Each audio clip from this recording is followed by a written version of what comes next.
Welcome back, All Sports West New York. Vic Carucci, the Buffalo News, and Vic, very busy couple of days for you. Surprise, surprise, Rex Ryan is the new head coach for the Buffalo Bills. Give us the Reader's Digest version of how this developed over 4 days. Well, I think it started with the fact that you had, of all the candidates available, he had the most splash. Yeah, you had Mike Shanahan on there, 2 Super Bowl wins, but really Rex, larger-than-life personality. And I don't necessarily think that the Bills saw him as someone they were going to, get and realistically targeted that he would get there. And the truth is, on his list, Atlanta was his first choice. San Francisco, another team he interviewed with, probably his second choice. Atlanta dragged its feet. Atlanta did not pursue him in the way that Rex thought they would.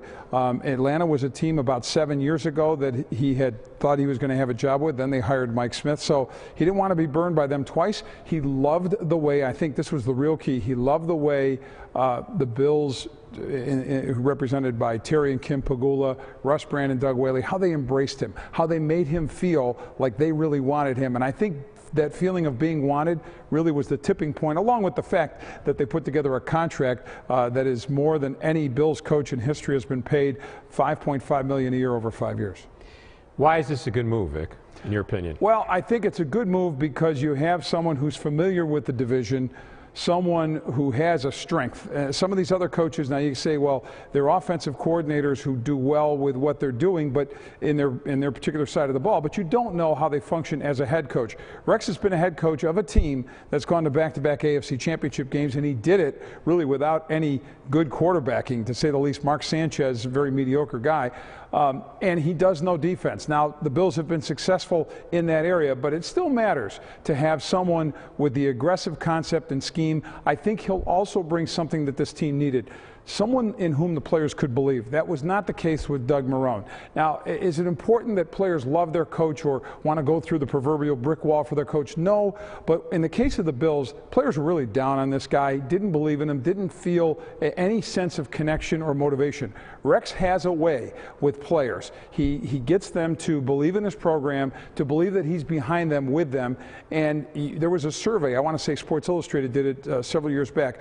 Which coach in the NFL would you most want to play for? And overwhelmingly, it was Rex Ryan. Now, having said all that, and he's got a glossy resume until you look at the one-loss record over the last 4 years. Right. Very average. In fact, this last year, dismal. So how can he, I mean, that is on his record. Yeah, I think you can't deny that. And he has to be accountable for at least some of that. I don't know about all of that, and here's why. There's been some dysfunction in that organization, Bob. I think some real disconnect between Rex and the people putting the team together. Most recently with John Idzik as a general manager, this was a bad fit. Idzik, very much a cap guy, a numbers guy, an analytics guy, and he and Rex were like polar opposites in terms of their football philosophy. And Idzik wasn't a football guy, so they really weren't working well together, and you've got to have that. You've got to have an understanding as you build the team, and this is critical for the Bills, for Doug Whaley, the general manager especially, to understand what Rex wants in players. And I believe Whaley will deliver that. He just needs to understand from Rex, this is the type of guy I need, and it's really a different profile when you look at the entire roster than what he's had before. Does Rex Ryan report to the owner? I believe he will. I believe it'll be more of a direct report to the owner. That's significant, but not as significant as the working together, with Terry Pegula having his top lieutenants. You see Russ Brandon there, and Kim Pegula, of course, is part of the ownership. But them knowing that there is a true universal thought process, that they all really understand, believe in each other, and see the same thing. This did not exist with Doug Marrone, and this was the biggest failing of this Bills team. Marrone had one idea, Whaley saw it another way. Russ Brandon, I don't know, I think he at times tried to be the intermediary, but peacemaker, yeah, peacemaker, but it failed. Schwartz is gone, right? Yeah. That's already out there. They truly tried to make that work? I think they did, yes, in every sense of the word. That, look, he guided one of the best defenses in the league. There was no reason to want him to go, and Rex Ryan, for his part, said he would be happy to keep him aboard as defensive coordinator, work with him. Rex's defense, there's a lot of talk about the two different strategies, what Rex wants to do, what Schwartz does. but there is a way, because Rex's fronts are so multiple, that you could find some common ground. The other point is Rex said, I'm all about winning. So if this guy is better for us to help us win, then let's do it. But for Schwartz's part, I think the real problem would be if he stayed on and say this defense stayed as good as it was or even got better, who's getting the credit for that? Right. And I think Schwartz knew that it wouldn't be him. Okay, so Rex Ryan comes in. He's bringing in the offensive coordinator, is Roman from the 49ers. Right. He's inherited an offense that had similar problems to what he just left in New York. What do you think the strategy is going to be to make that better? Well, the basic problem in New York has been the basic problem here. No quarterbacking. And he doesn't have what I would say any real opening or step to the point of getting that guy, because E.J. Manuel is the only guy on this roster right now that fits the bill, and I think there's a lot of work that needs to be done. Now, will E.J. make great progress and show some things that he hasn't shown in the last 14 games that he has started? I don't know, Bob. I'm skeptical about that.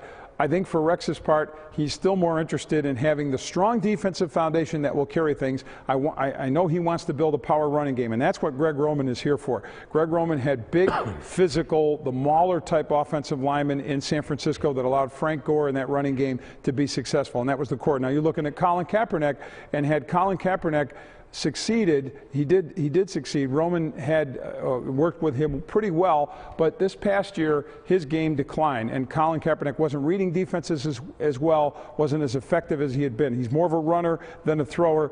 So I think what he needs to do, and we heard this in Buffalo last year, that the read option game went away when Kyle Orton took over as quarterback, and Nathaniel Hackett, the previous offensive coordinator, blamed that for the running game failing.